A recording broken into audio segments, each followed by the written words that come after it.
The Aristocats. Madame Adelaide was a kind, gracious, and very wealthy old lady who lived in Paris at the turn of the century. She shared her beautiful home with her cat Duchess and Duchess's kittens Toulouse, Berlioz, and Marie. These were not ordinary cats. They were clever, artistic Aristocats. Toulouse was a talented painter, Berlioz played the piano, and Marie planned to be a great opera singer. One day, Madame asked her lawyer to visit. "It's time to make my will," she told him. "I wish to leave everything to my beloved cats. For as long as they live, they will be cared for by Edgar, my faithful butler. When the cats are gone, my fortune will go to him." Downstairs in the kitchen, Edgar was listening to every word. He was furious that he would have to wait for the cats to die before he got any money. He decided to get rid of the cats as soon as he could. That evening, he put some sleeping pills in their milk. "Here you are," said Edgar, setting down the bowls. "My specialty, crème de la crème à la Edgar." The cats and their friend Roquefort the mouse lapped up every drop. The cats just managed to stagger to their basket before they fell into a deep sleep. That night, when Madame was in bed, Edgar sneaked the cat's basket out to his motorbike. He planned to take Duchess and the kittens to the countryside and drown them. Near a farm just outside Paris, two dogs leapt out of the motorbike, giving Edgar a terrible fright. As he swerved and went rolling down an embankment, the cat's basket tumbled out of the sidecar. Edgar left it where it was. All he wanted to do was to get home safely before the dogs attacked him. Next morning, the cats crawled out of their basket. "Where are we, Mama?" asked Marie. "And how did we get here?" asked Berlioz, looking round in confusion. "I don't know, darlings," said Duchess, "but don't be frightened. Everything is going to be all right." As Duchess wondered what to do, an alley cat strolled by. He was singing, "I'm Abraham DeLacy, Giuseppe Casey, Thomas O'Malley, the alley cat." He gave a friendly smile when he saw Duchess and the kittens, and they smiled back at him. When they told O'Malley they were lost, he immediately offered to help them get back to Paris. Duchess and the kittens followed their new friend along a railway line. The kittens raced ahead across a bridge. Suddenly they heard a train whistle.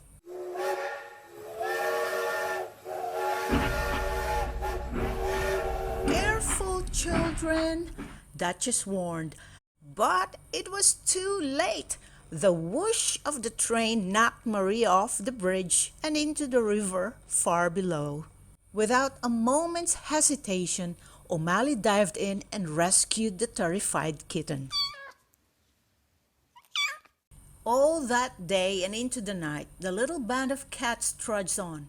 By the time they reached Paris, they were exhausted. It was still a long way to Madame's house, so O'Malley invited Duchess and the kittens to spend the night at his home. But when they got there, they found that O'Malley already had visitors. A group of alley cats, led by his friend Scat Cat, were playing jazz music. The whole building seemed to be swinging to the beat.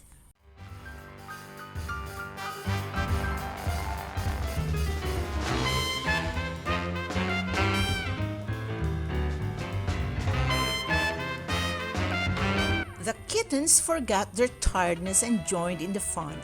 Berlioz helped play the piano. Toulouse kept time to the music, and Marie sang at the top of her voice. Even Duchess couldn't resist joining in too. She and O'Malley danced happily until midnight. Later, when the jazz band had left and the kittens were asleep, O'Malley and Duchess sat together in the moonlight. "I wish you didn't have to go," O'Malley said to Duchess. "And the kittens, they need a sort of, well, a father, don't they?" Duchess wished she could stay too, but she had to think of Madame. "I'm sorry," she told O'Malley sadly. "We must go home tomorrow." Next morning, O'Malley escorted Duchess and the kittens home. As the kittens meowed at the door, Duchess and O'Malley said goodbye. "I'll never forget you, Thomas O'Malley," said Duchess fondly. Edgar was in the kitchen, celebrating his victory with a bottle of champagne when he heard the kittens.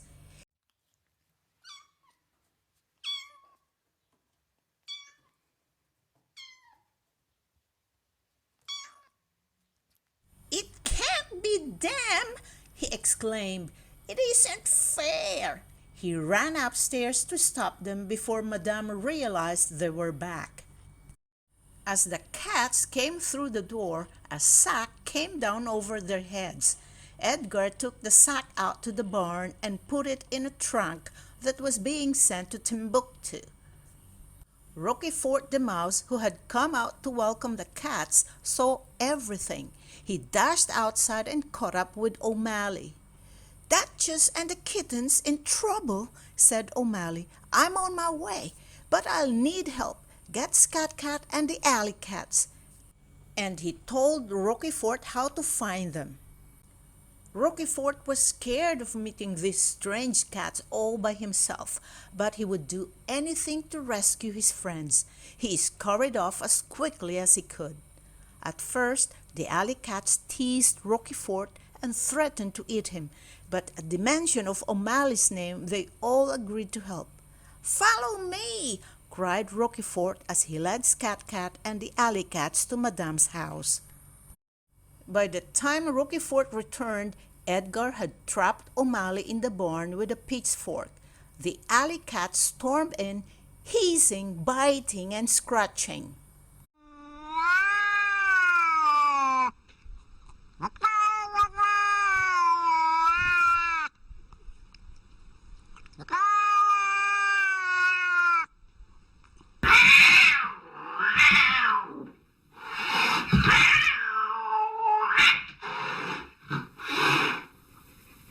While the cats dealt with Edgar, Roquefort managed to undo the padlock on the trunk.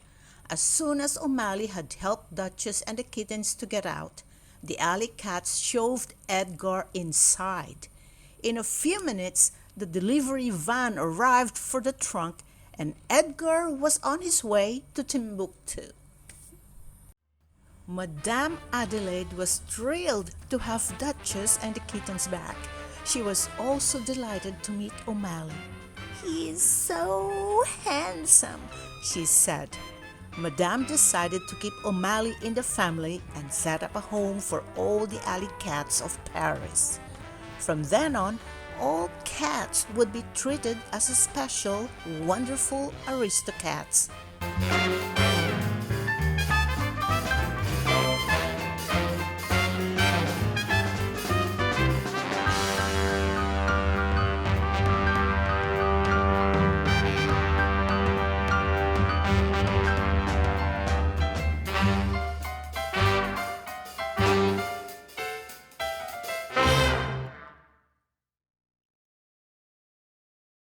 Hi, if you like this video, please give this a like and hit the subscribe button and click the bell icon to get notified whenever I release a new video.